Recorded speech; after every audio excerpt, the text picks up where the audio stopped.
Hi, welcome to our Canvas course. We're really excited to have you sign up for this course, and we'll be journeying through how we can shape our congregations as church leaders into churches that are focused on the gospel. So, a culture that is focused on the gospel, and that's one of the things that we can do as pastors and as leaders of our church communities. We can actually influence culture, and so that's a great responsibility that God has given us. And so, by the way, before we get into it, I do want to mention that I don't want you to be too shocked. I'm not as young as I look. So I know that's the first thing that you were thinking. But yeah, I mean, I'm really excited to move forward with this class. Now, one of the stories that I want to share with you guys is I'm out here in New York City. It's been about 4.5 years that I've been trekking along this journey. We've planted a church. We've gathered people together out here in New York, and it's been exciting times. And one of my fondest memories was our launch service. I actually gave a sermon on the Tower of Babel. And in that tower, in the sermon on the tower, I basically explained how people were trying to reach the heavens, right? And they thought that they could build this man-made wonder, this man-made tower that can reach the heavens and see the face of God. And they said, maybe if we just put all of our efforts together, we can actually see the face of God. And the sin of Babel is not just their hubris, and obviously their how ridiculous of a task that is, but it's also the fact that they thought that with their own efforts they can actually build their own kingdom, right? They can actually reach God with their own efforts. And sometimes we try to do that with our churches, with our communities. We say, well, if I pull all of my efforts together, then maybe I can see the face of God. And we need to realize just how ridiculous of a notion that is, that we can actually do that with our own efforts. It's really only truly through the gospel and what God has done with his son, Jesus Christ. And so what we're trying to do is we're trying to highlight that. We're trying to highlight what he has already done. We're not trying to present our kingdoms to our congregations and saying, like, look how amazing and awesome our church is going to be. And although those things are not bad things, right, to highlight how what God is doing in your community, you always want to do that. But really always emphasizing what he has already done. Like, our main influence, our main primary reason why we gather is because of what he has already done, and it's enough. It's enough. It's more than enough. It's glorious and it's beautiful. And so that's what we're going to go over the next 7 weeks, how we can really shape our congregations into Christ-centered church. Now, the first of these values is the value of being a church that's Christ-centered, right? So I'm going to go over 7 different values, and the first is to be a church that is, in fact, Christ-centered. And this is probably the most difficult one out of them all. Now, if I was to ask you, do you want a Christ-centered church? There wouldn't be a single one of you that would say no, right? None of you would say no. Everybody would say, of course I want a Christ-centered church. And yet, this is the one that I've seen that is the most difficult to model. Let me explain.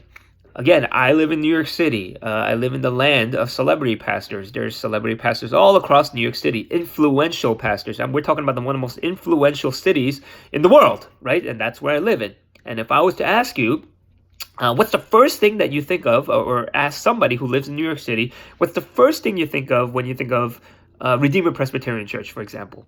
Right? Or you'd say Tim Keller, the most influential pastor, and maybe one of the most influential pastors in the city. Or if I was to ask you, what do you think of Hillsong's NYC? You'd say Carl Lentz, right? One of the most influential pastors in the city, right? Very rarely would people say, well, that's a Christ-centered church. Well, I think of Christ. I think of Jesus Christ when I think of Redeemer Presbyterian Church. I think of Jesus Christ when I think of Hillsong's. We think of the pastor, right? And because we're very prone as people to just put pastors at the center of ministries. We're very prone as people to put pastors at the center of our churches. You know, when I first started ministry, I think well over 10 years ago, right? I wanted to be the best pastor that I could possibly be, right? And in some ways, there's nothing wrong with that because, you know, I think God would want us to try to be good at our jobs, right? And so I wanted to be the best pastor that I could possibly be. But what did that mean? Well, I started out my ministry, and I started out doing youth ministry before we planted a church. And during that time, I spent many hours with the kids, driving kids home, getting to know them, coming in early, spending time with the worship team, going on outings with them, going to meetings with them. After that, I would go to educational department meetings. Whenever there were events, I was there. I coordinated the events. I coordinated almost every single thing that happened in that ministry. And people loved me. People loved me. Everywhere I went, I got praised, right? My mother got praised. My family got praised. Everyone talked about what an amazing job, David did, right? Well, and by the way, I've actually never missed. I missed one service in 5 years that I was at that church. One service, right? I thought that was amazing. I thought you cannot possibly do a better job than that. And the one service that I missed was actually because I had a continuing education class to uphold my law degree. So now I've just finished. Finished my 5 years, and I'm burnt out at this point. I'm tired, right? I'm exhausted, and so I decided it's time for me to move on from that ministry, right? And then the horror strikes where I realized that this ministry is not prepared this ministry is not prepared for my departure. I mean, if I leave, everything's gonna fall apart. I was the one who did everything, right? I was the one that was at every meetings, leading every event, right? Like praying for people. When newcomers came, they said, where's the pastor? Show him the pastor, meet the pastor. When people needed prayer, where's the pastor? Show him the pastor, right? And I realized that I had not done such a good job. And that was one of the funniest realizations that I came to realize. Everybody thought I did a good job, including myself, obviously, right? People told me you're doing a great job.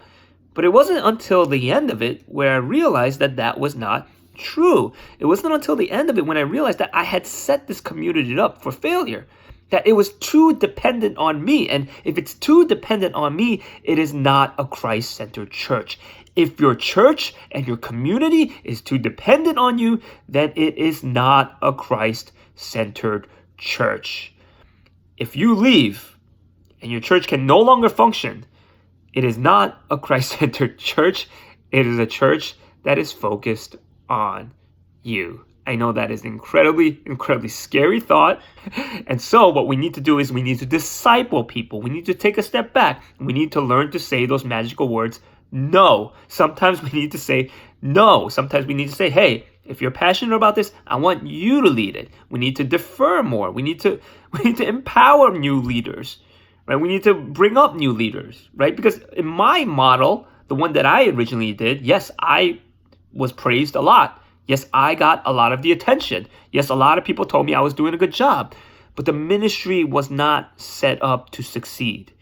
And what we need to do as church leaders is we need to set up our ministry to succeed, right? So that's the first thing. A Christ-centered church is not dependent on any one person. Okay, now here's a big one, and this is going to be huge.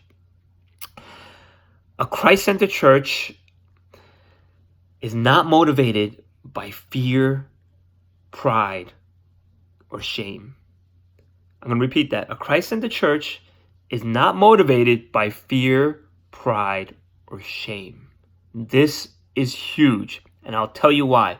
Because every church that I've ever been to, and I've been to quite a bit, right? I've moved around, right? So every church I've been to, prior to the one that we planted, has been one that has been motivated by fear, shame, or pride, right? So if I went to a church, right, it would be very, very pride-oriented, for example, where people would say, look how amazing our church is. Look at the amazing things. And by the way, you want to celebrate things that God is doing, but it was constantly, look how amazing. Don't you want to be the best? Don't you want us to lead the way? That's a very popular one, right? Let's lead the way. I say this sarcastically, but people say that, let's lead the way. Like, what does that even mean? Let's lead the way. Like, in other words, you're trying to say, like, let's be the best church, right? That's really what you want to say. Like, you're trying to motivate people by saying, like, we're the best, we're leading the way, right? Pride, right? Now, another powerful motivator is shame. Shame people, constantly shaming people. Like, look at you should be ashamed of yourself. Look at how much you have. You should be ashamed of yourself, right? Don't you need to give more? Don't you need to look at, are you okay with all your comfort? Look at. And guilt is another one, right? You just guilt people, right? Shame and guilt, they go hand in hand.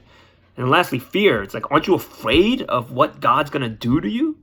Right? If you don't get in line, if you don't obey him, and these are all powerful, powerful motives. Look at history. I mean, look at the Mongol Empire and how, they were able to conquer Eurasia and do all kinds of great things to fear, shame, and pride. And yet, there was one example, and one example alone, of a great movement that happened that was not based on fear, it was not based on pride, it was not based on shame, and it was the first century Christian church movement. And what was that based on? It was based on grace, mercy, and love. It was based on grace, mercy, and love. It wasn't based on fear. It wasn't based on pride. It wasn't based on shame. It was a grassroots movement that happened out of grace, mercy, and love. The gospel. The gospel. I mean, if you were to do a fundraising event and you wanted to raise money and you said, well, we want to raise money, let's say for like World Vision or some type of cause where there's needy children, right? Fear would say, well, aren't you afraid of what God would do to you if you don't give for this cause? Or shame-based motivation would say, well, you should be ashamed of you sitting in those nice, comfortable chairs. There's kids starving overseas. What's wrong with you? Or pride, like, let's be the best. Let's be the best church and move forward with this. But the gospel, grace, mercy, and love would say, hey, look, your sin problems are worse than these kids' hunger problems. Like, you have some serious, serious problems when it comes to your sin problems. And yet Jesus Christ comes and he dies for you on that cross and picks you. He lifts you out of that sin. He lifts you out of your sin problem. And that's the reason why you should give. Because Jesus Christ has first shown you generosity. So now you're called to show other people generosity, right? So 2 things. Number one, in a Christ-centered church, it's not dependent on any one person. Disciple people, empower people, take chances on people. It may not work out as good as if you did it, but I'm guaranteed you're moving more towards a Christ-centered church than you were if you were doing everything, right? And number 2, a gospel-centered church is not based on fear, shame, or pride. And look, it's going to be tough. You're not going to see as much results. You're going to get frustrated. I've gotten frustrated, but it's the right thing to do because you're reaching the heart. You're aiming for the heart, right? Instead of their actions, right? And it's not the actions that matter. It's the heart. And when you get the heart, then you have authentic change and then the actions will come next.